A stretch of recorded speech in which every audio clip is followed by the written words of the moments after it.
نعود أصدقائي المشاهدين للجزء الثالث والأخير، الركلات الترجيحية. يتقدم ألابا في الكرة الأولى لمان شاق جول 1-0 للبافاري، 1-0 لبايرن. إذا بايرن في أول كرة وأول جول. هل هي بذكريات اليسارين السارة والسعيدة للتشيلساوية أم ستكون هذه المرة ليلة حمراء في براغ لبيب جوارديولا في أول ألقابه مع البايرن؟ 1-0 ألابا، كرة يمين شاك يسار، جول لنادي بايرن. مباراة ممتازة جدا، أحلى مباريات السوبر ممكن على الأقل في العقد الماضي. ذكروني إن كانت مباراة أفضل. تنتظر هذه تشيلساوية نوير في الأسبقية المعنوية. دافيد لويس يتقدم البرازيلي، جول جول جول جول جول جول ولا أروع يا ولد.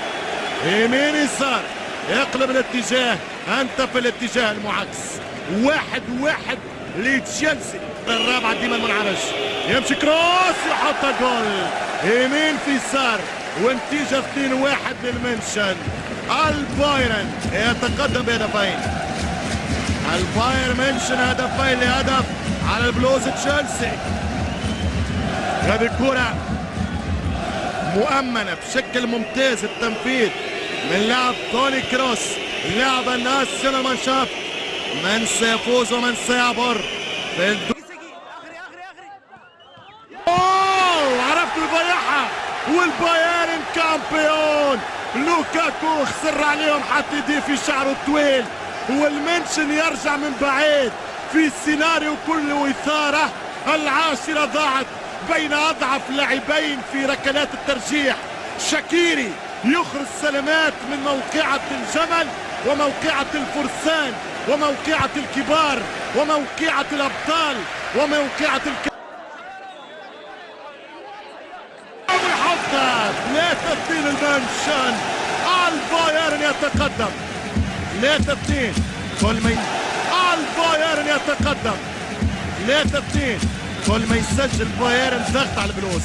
3-2. طريقك اخضر والسالك يا المنشن. هو في تاريخ الفوتبول ليست قاعدة، هناك استثناءات، ولكن الفريق اللي يتعادل في 121 مبدئيا مكتوبه له، ولكن قل ديما فما استثناءات. العائد من بعيد، الذي مات أعلنت وفاته ومن بعد طلع يتنفس. هكذا هو حال المنشن.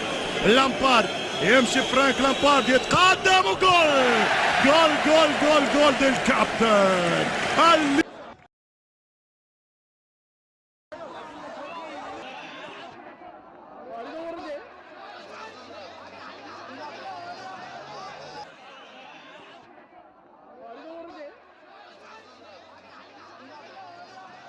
في المياه شاكيري يرعش، شاكيري يرتعش، فرصة لتشيك، شاكيري وحتى بإعجاز حبته نوير.